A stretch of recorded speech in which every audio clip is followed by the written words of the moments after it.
Ladies and gentlemen, welcome back to another broadcast of The Weekly with me, Neff. Wanted to do a quick video about the film Sinners, especially because the Oscars, or you can call it the Academy Awards, will be coming up this week. I want to say the end of next week. I think Sunday is the Oscars. Don't quote me on that, but we will look at the dates. Anyway, wanted to talk about that film and all the nominations that it has gotten. I believe it's the most nominated film in Oscars history with 16 total nominations. I do believe another film that came out last year has 13, and that's One Battle After Another, which seems to be Sinners' most apparent competition. You do have Marty Supreme, but as far as I'm concerned, Marty Supreme seems to be one of those films that is more competitive on the level of Timothée Chalamet versus Michael B. Jordan as far as Best Actor goes. I don't think it's going to be able to compete as far as a film against Sinners. And if everybody remembers, Marty Supreme came out in December of last year, so kind of late in the slate compared to something like One Battle After Another compared to Sinners, which Sinners did come out in April. And One Battle came out in, I believe, September of last year, so a little different when it comes to competition, head-to-head competition there. So I feel like as far as these categories go, we're going to go through all the categories, and we'll look at the films that are in the categories as well. Definitely want people to chime in on what they think about all of this. But I watched Sinners again last night just because I wanted to watch it again. And I still hold my score of a solid 8 out of 10 for the film. Once again, a lot of scenes. I remembered everything about the film, obviously. But there was a lot of scenes that I went back, rewinded back in, and just watched because I just enjoyed those specific scenes. There was a few times that happened. And you can't really do that in theater because you're watching it for either the first time and obviously because you're not at home having the power of a remote in your hand. You cannot rewind. It's not streaming. So you have to take everything in as you discover it for the first time, which is something that I do like about the theater experience. And so watching Sinners again at home, I was able to have that control to go back, rewind, watch scenes over and over that I really did enjoy. But watching the film again, it still holds up, still a solid 8 out of 10, as I said. I did watch One Battle After Another when it came out, and overall I was disappointed with the film. I expected something a little different. It's not that the film was the worst film, I just think it was a decent film at best. I believe I gave One Battle After Another a 6.5 out of 10. I thought it was shot well. With Paul Thomas Anderson, you know the film's going to be shot well. I didn't have a problem with the score. I kind of liked the score. I feel like the score was well placed throughout the film. I heard a lot of people didn't like the score so much. They said the music was all over the place, but I didn't feel that way about it. When you're talking about music in general, though, it doesn't compare to Sinners on any level. I think as far as the cinematography, I think One Battle does have great cinematography, but I do feel like Sinners has better cinematography. I feel like Sinners was a world, not necessarily a large-scale picture that you'd see in something like Dune, which is a sci-fi film. You can really expand and have huge scale. Sinners didn't necessarily have that scale. You're in Clarksdale, Mississippi for the most part, but the world felt real. It felt visceral. It felt like something that really could have took place in 1932. And so that's one thing that I really did like about Sinners overall. But like I said, watching it again in retrospect, I feel the same way about the film I watched the first time. And periodically, I like to do that here and then. Go watch a film that you saw a year ago. Watch it again. Is the score the same? Do you notice things you didn't notice before? Even scenes in dialogue, maybe even whole scenes. Maybe the way the camera is set up in a certain angle. I like to do that. If the score comes back the same, then you know you were right the first time you judged the film. And since I've been watching films like this for so long, when I get a score out there to everybody, that's the score that I'm pretty much set on. I pretty much go through everything I like about the film, the 5 tenets of film that I look at. And when I give it that score originally, that's the score that it tends to stay at. It doesn't really change much. Rarely have I had a film that I regraded in a positive light. If anything, I've adjusted the score down, comparing it to different times that I watched it, or maybe even competition that comes out past the time that I watched the film as well. There's always room for that type of stuff. So I want to talk about these nominations and possibly some lockdown wins for the film. So let's look at these nominations, ladies and gents. So one of the more prestigious awards that could be given to a film that night, Best Picture, right? So you have Begonia, F1, Frankenstein, Hamnet, Marty Supreme, One Battle After Another, The Secret Agent, Sentimental Value, Sinners, and Train Dreams. I'd say it's a pretty stacked Best Picture list, to be quite honest. A lot of solid films in this list. Obviously, when you're talking about something like the Oscars, they kind of go back and forth on what they want to do. Sometimes they nominate and award films that are more artsy, more auteur, and sometimes they award films that have those aesthetics but also have the popularity behind them. Remember, Oscars pretty much have to be bought. This is really no different from the Grammys. So I do think that Best Picture category is pretty stacked, to be honest. And I think the ones that do rise above all, obviously, are going to be Sinners, One Battle After Another, and Marty Supreme. I think F1 is a solid film, just as good as Sinners. I thought Frankenstein was a solid piece of work, but it was a Netflix release. Hamnet just recently came out. Didn't watch that film. The Secret Agent, didn't watch that film. Sentimental Value, I've heard things about. And Train Dreams, I've heard things about. Begonia, I believe, is kind of like a black comedy film. I did some reading on that, and I thought the premise was kind of interesting. But yeah, I think it's really between Sinners, Marty Supreme, One Battle After Another. And that's pretty much going to be it. I already talked about how I feel about One Battle After Another. In my opinion, not really even comparable to Sinners. Marty Supreme, didn't watch it, so I can't judge that film. Kind of interested in seeing the film, but it's something I'm more than likely going to stream, maybe on Max if I get the chance to do that. But I have heard some things about Train Dreams and Sentimental Value, so I think those are films that are under the radar, but could pose some competition. I do think Sinners should win Best Picture, personally.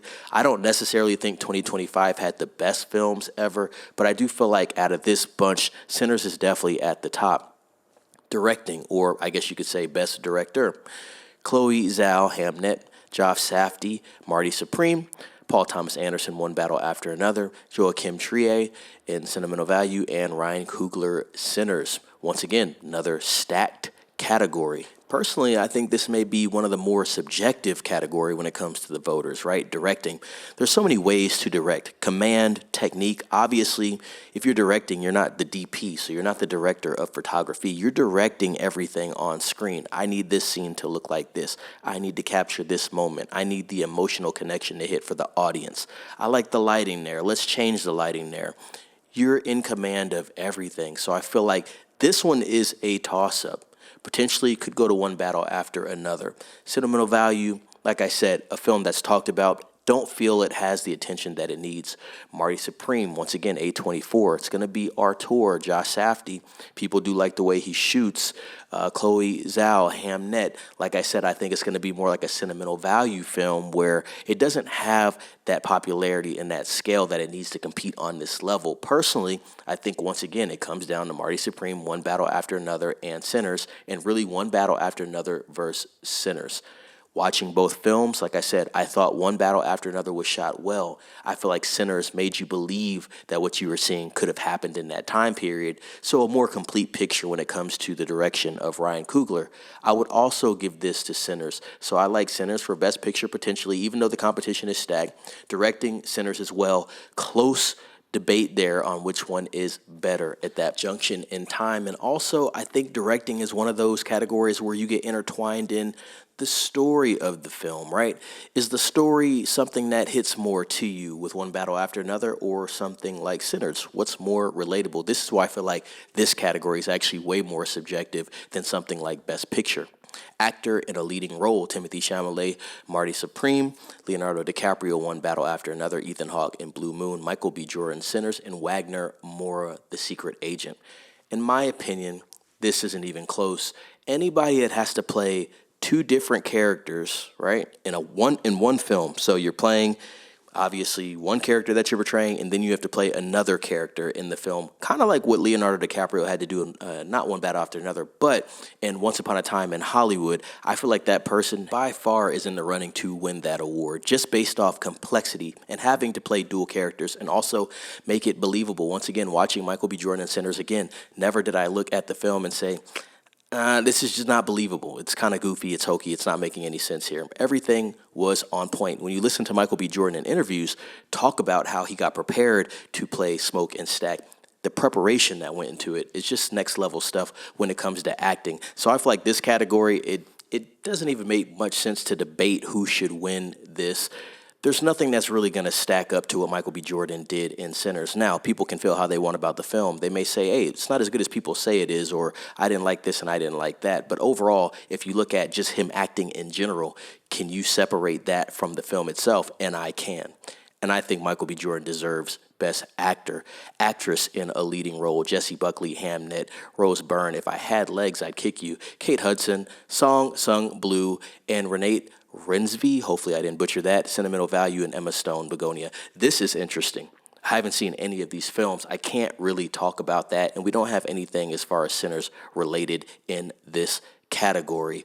Emma Stone is a favorite at the Academy Awards. She already has 3 Best Actresses, which is pretty impressive. Definitely trying to keep up with Meryl Streep there. I can't really speak on this category much. Like I said, I didn't see these films.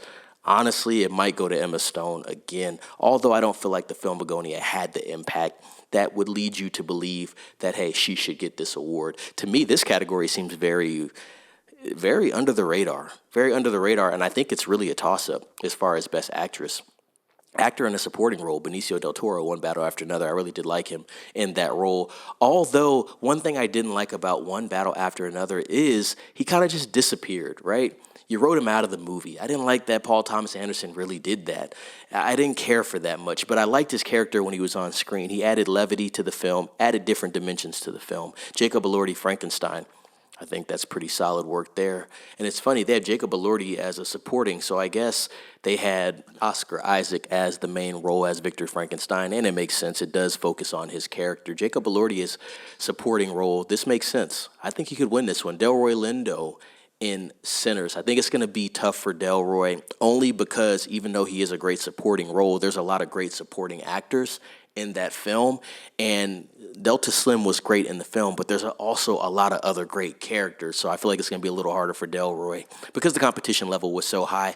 If you had Delroy being second to Michael B. Jordan, that would have made a lot of sense. I'd say Miles Caton would probably be better in a supporting role, to be honest, even though he's a newer actor. I feel like that would have been more suitable for him. Sean Penn, One Battle After Another. Sean Penn really did a bang-up job on that role. He made it believable. I think Sean Penn actually should get this award, to be quite honest. Stellan Skarsgård, Sentimental Value. Actress in a supporting role. What do we got here? Elle Fanning, Sentimental Value. Inga Lias, Sentimental Value. So you have 2 women in the same film, head-to-head, in this category. Very interesting. Amy Madigan from Weapons. She did do a good job there. Wunmi Masaku, Sinners. Once again, this is going to be a very good category. And Tiana Taylor, One Battle After Another. Man, going to be a tough one. This is definitely going to be a tough one. Probably between Amy Madigan, Weapons, and Tiana Taylor, to be quite honest. Wunmi Masaku was great in Sinners, and I do think she is deserving of the award. But once again, like a Delroy Lindo situation, you're stacked against a lot of competition in the film. Wunmi did great. You also had Haley Steinfeld, who did great as Mary. Really the 2 head-to-head actresses in that film that were working together to help that film just get to another level. But this is a really good category, I feel. Very good category. Supporting actress, wow. International feature film. Nothing there to discuss. Documentary feature, nothing there to discuss. Original screenplay, Blue Moon. It was just an accident. Marty Supreme, Sentimental Value, and Sinners. I'm going to go with Sinners there. I feel like Ryan Coogler definitely put together his best work from a writing standpoint with Sinners, so I'm going to go with Sinners there. We already got Sinners winning about 3 or 4 awards there. There's a couple they're going to lose, though. We already talked about that. I think maybe Best Supporting Actress they might lose, and Best Supporting Actor they might lose because competition is stacked up high. Adapted screenplay, Sinners is not there. Cinematography, Frankenstein. Love what Guillermo did with that film. Marty Supreme, obviously, like I said, A24, Safdie, the Artur angle, almost like a film student, high level with budget angle. One Battle After Another, great cinematography. Sinners, Train Dreams. In my opinion, Sinners, one of the strongest parts of the film is the cinematography. I'm giving that award to Sinners. Film editing, F1, Marty Supreme, One Battle After Another, Sentimental Value, and Sinners. Film editing, I might go with F1 on that, to be quite honest. I thought F1 was a well-put-together film, especially for, no pun intended, the high-octane action that you're getting throughout the film. Top Gun Maverick, but in an F1 vehicle. I really did like F1. I think the film editing should go to F1, to be quite honest. Music and original score, Begonia, Frankenstein, Hamnet, One Battle After Another, Sinners. Sinners is going to win that category and should. Let's see, music, original song, Dear Me, Diane Warren, Relentless, Golden, K-Pop, Demon Hunters, I Lied to You, Sinners, Sweet Dreams of Joy, Viva Verde, Train Dreams, I Lied to You a lot. Has impact. K-Pop Demon Hunters is going to be a tough one to beat only because of the popularity that film had. That film got a lot of popularity on Netflix. A lot of people like that film. That film was one of those films that transcended the streaming platform. Going to be tough from a popularity standpoint. I like Sinners for the quality of film, though. I Lied to You, in my opinion, from a quality standpoint, definitely is the front runner in that category. I think a collab between Raphael Sadiq of Tony and Ludwig Göransson, obviously with Miles Caton singing those vocals there. Casting, Hamnet, Marty Supreme, One Battle After Another, The Secret Agent, and Sinners. Very interesting category. Hamnet, I don't think, has the cast. Marty Supreme really relies upon Timothy Chalamet. I know he has some decent support there, but I don't know if it has enough. One Battle After Another, this is one that I think could win. A lot of big hitters here. Leonardo DiCaprio, number one. Benicio del Toro. Sean Penn. Tiana Taylor, not as big as those names, but when you lead off with Leonardo DiCaprio and Benicio del Toro and Sean Penn, you got a great case. The Secret Agent and Sinners. Casting might be One Battle After Another, to be quite honest. I think Sinners might lose that category. Production design, Frankenstein, Hamnet, Marty Supreme, One Battle After Another, and Sinners. Production design. Frankenstein had a pretty good production design, I'm not going to lie. Hamnet, Marty Supreme, One Battle After Another, Sinners. One Battle After Another didn't have the best production design because it's set in the real world. Sinners pretty much the same. I want to say half of Sinners takes place in, they say it's iron mill or sawmill. You're in Louisiana, so you're seeing the Louisiana, I guess you could say landscape, the textures of Louisiana, the feel of Louisiana, production design. I'd actually give that to Frankenstein. Visual effects, Avatar, Fire and Ash, F1, Jurassic World Rebirth, The Lost Bus, and Sinners. Visual effects, that's going to be going to Avatar. I don't even need to say anything else about that. That's probably going to go to Avatar. Sound, F1, Frankenstein, One Battle After Another, Sinners, and Sirah. Ooh, sound, that's a good category. Frankenstein, no. One Battle After Another, no. Sinners, Sirah, F1. I think it's going to be between F1 and Sinners. F1 and Sinners for sound design. I'm probably going to give that category to F1. Costume design, Avatar, Fire and Ash, Frankenstein, Hamnet, Marty Supreme, and Sinners. Sinners has a very good costume setup. Whoever did costumes on Sinners was great. They made it believable. Marty Supreme, I know, is a time period piece as well. From what I've seen, it looks like it's part of the time period. It looks pretty good. Hamnet, same thing. Frankenstein, amazing aesthetic for the monster. Amazing aesthetic for Jacob Elordi. I love this design of Frankenstein, something that's contemporary yet classic at the same time. I love this design. Probably the best design I've ever seen for Frankenstein. Avatar, Fire and Ash. Obviously, you have a lot of CG work, but you are pulling from real designs, real costume designs, and obviously Wada FX. Did a lot of the effects work on Avatar, Fire and Ash. This is a category I have a very hard time picking who should win.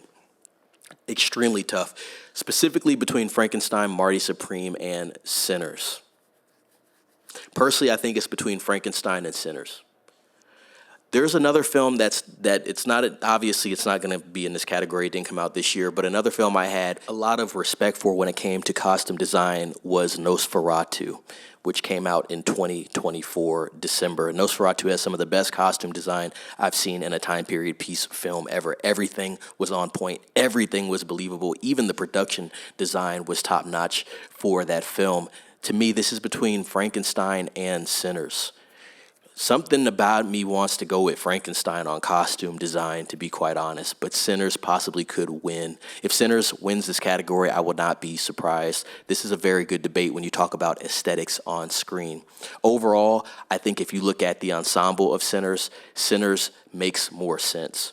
There's more elements to the costume design. Whereas Frankenstein, yes, you did have multiple characters having great designs, but it didn't have the scale that Sinners had, in my opinion, when it came to variation of costume design for characters that you cared about on screen. Whereas Sinners has multiple characters that are on screen and all of their costumes were on point. I'm gonna give Sinners the slight edge, but that was a debate.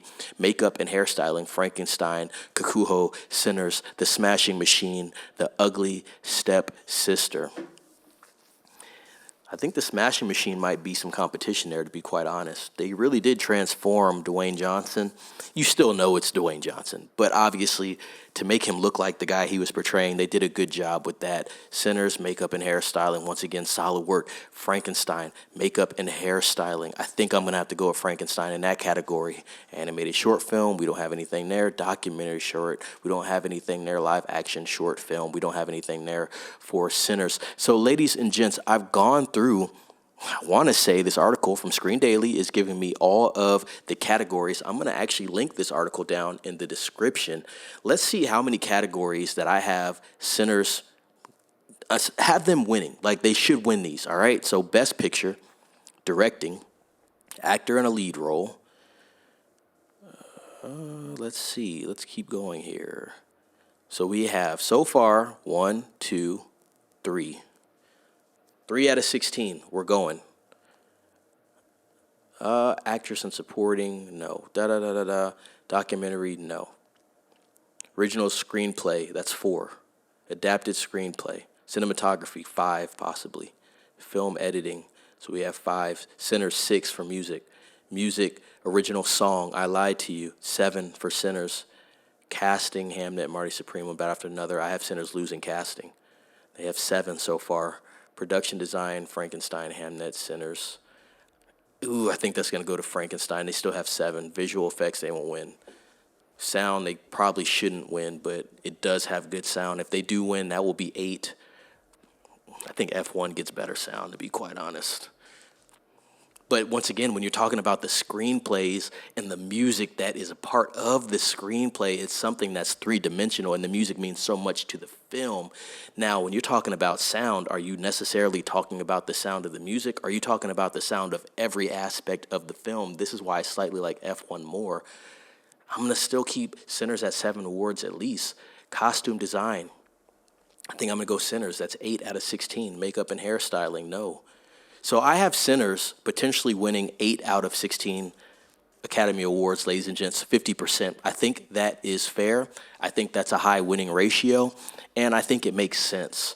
I want to know what everybody else thinks about my breakdown of each category that we looked through and the competition. Also, if there was films that I did not watch, by the way, I did a whole film on my recap of 2025, but you watched them. Let me know what you thought about those films compared to the other films in the category. Maybe there is something that I missed. Like I said, I can't judge films that I have not seen. I know a lot of what's going on, but you do have to watch films as well. Like I said, most of the films that I did speak on, I did watch, so I can compare those directly. And also, some of the films that had the most popular push behind them and were quality films overall. So I feel like, for the most part, my opinion on this has been pretty holistic and honest. Like I said, you have about 16 categories that Sinners is nominated for. I think they should win in at least 8.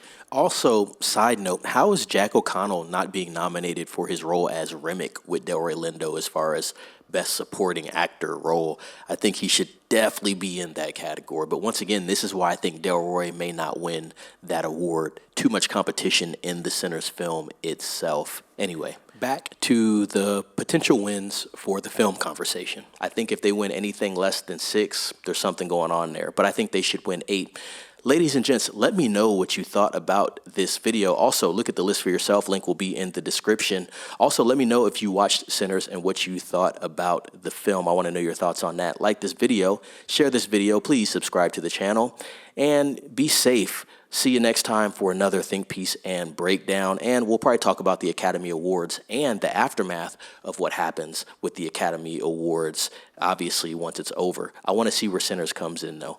With that being said, it's Neff signing off.